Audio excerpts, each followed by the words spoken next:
Bismillahirrahmanirrahim. Assalamualaikum warahmatullahi wabarakatuh. Hari ini kita akan belajar tentang masa kejayaan Islam. Salah satu materi yang diajarkan di kelas 11 di mata pelajaran Pendidikan Agama Islam dan Budi Pekerti. Materi ini diajarkan atau bisa kita temukan di buku pada bab kelima. Baik, selamat menyaksikan dan selamat belajar.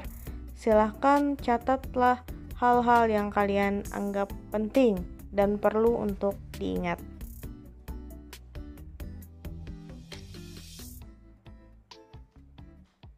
Kita akan awali dengan peta konsep dari pembelajaran ini.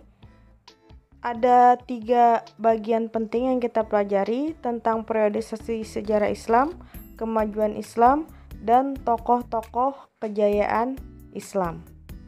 Bagian pertama tentang periodisasi sejarah Islam. Harun Nasution membagi sejarah Islam ke dalam 3 periode besar, yaitu periode klasik, periode pertengahan, dan periode modern. Pada periode klasik ini merupakan periode kejayaan Islam yang dibagi menjadi 2 fase, fase ekspansi pada tahun 650 sampai 1000 dan fase disintegrasi pada tahun 1000 sampai 1250 Masehi. Sedangkan periode pertengahan ini merupakan periode kemunduran Islam. Jadi kalau di masa klasik tadi Islam berjaya, pada periode pertengahan ini Islam mulai mengalami kemunduran. Pada periode pertengahan ini juga terdapat 2 fase. Fase kemunduran itu sendiri pada tahun 1250 sampai 1500 Masehi, dan yang kedua fase munculnya ketiga kerajaan besar yang dimulai dengan zaman kemajuan Islam. Ya, jadi setelah mengalami kemunduran, kemudian Islam mulai maju lagi di masa pertengahan itu. Kemudian yang terakhir adalah periode modern, merupakan periode kebangkitan umat Islam yang ditandai dengan munculnya para pembaharu Islam. Nah, itu tadi 3 periodisasi Islam menurut Harun Nasution: klasik, pertengahan, dan modern. Ya,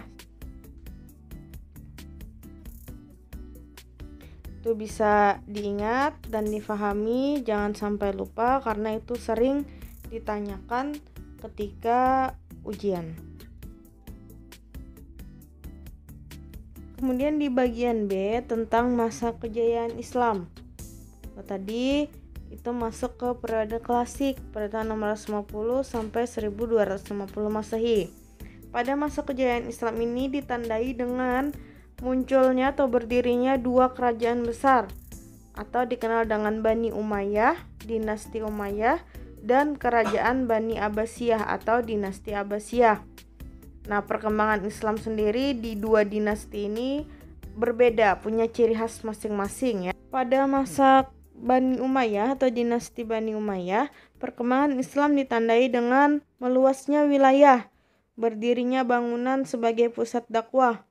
Kemajuan yang terjadi pun kemajuan di bidang politik, keagamaan, ekonomi, ilmu bangunan, bidang sosial, dan militer. Sedangkan ketika pada masa Bani Abbasiyah, yang paling khas atau ciri dari Bani Abbasiyah ini adalah adanya perkembangan ilmu pengetahuan dan kemajuan di bidang ilmu pengetahuan, ekonomi, ilmu bangunan, bidang sosial, dan militer. Faktor kemajuan umat Islam pada masa itu antara lain terdapat 2 faktor internal dan faktor eksternal. Faktor internal itu dari dalam Islam itu sendiri. Apa saja? Yang pertama, adanya konsistensi dan istiqomah umat Islam terhadap ajaran Islam. Kemudian yang kedua, ajaran Islam itu mendorong umatnya untuk maju. Kemudian yang ketiga adalah Islam rahmat seluruh alam. Dan yang terakhir atau bagian D adalah Islam sebagai agama dakwah sekaligus keseimbangan dalam menggapai kehidupan dunia akhirat. Karena 4 hal ini dari internal dari Islamnya itu sendiri yang menyebabkan kemajuan umat Islam pada saat itu.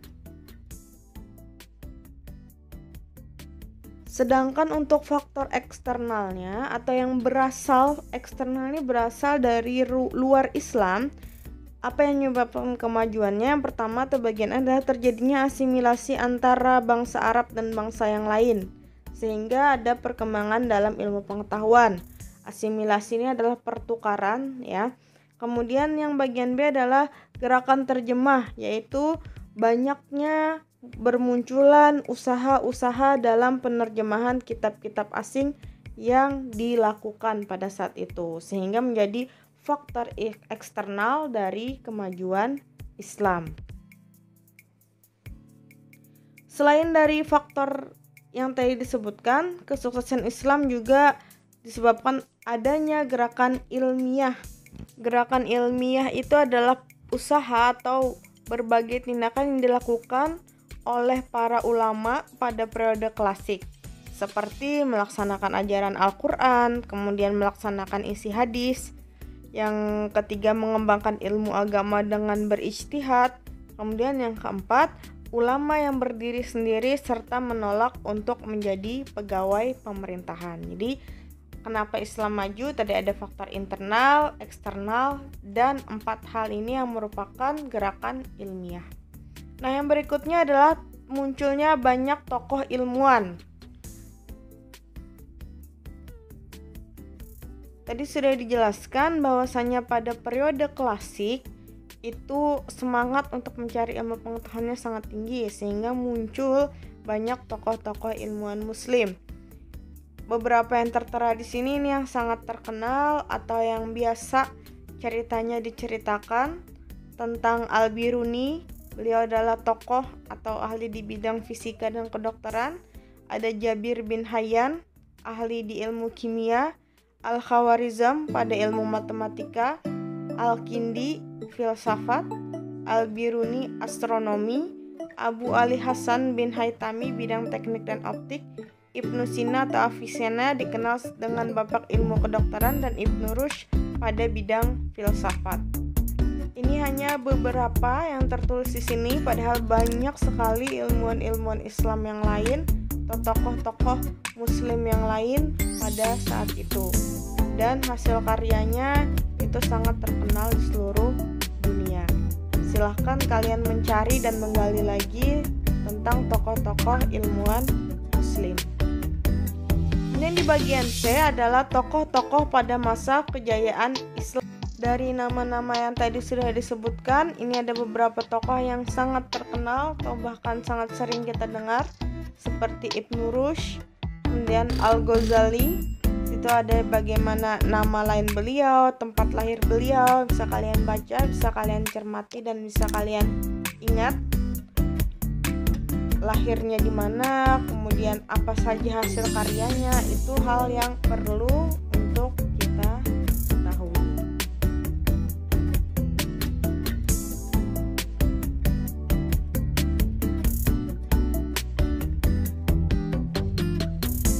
Yang berikutnya ada Al-Kindi dan Al-Farabi. Al-Kindi ini dikenal sebagai filsuf muslim keturunan Arab. Kalau Al-Farabi, beliau bernama asli Abu Nasr Muhammad bin Muhammad Tarkhan bin Uzalak. Namanya sangat panjang ya. Karena salah satu kebiasaan dari masyarakat Arab sana atau daerah timur adalah memasukkan nama bapaknya atau nama orang tuanya. Makanya ada binnya itu. Oke. Al-Farabi ini juga diberi gelar sebagai Muallim As-Sani atau guru yang kedua. Ini sangat terkenal dia sebagai Muallim As-Sani. Oke, itulah tadi beberapa pembahasan kita tentang masa kejayaan Islam. Wassalamualaikum warahmatullahi wabarakatuh.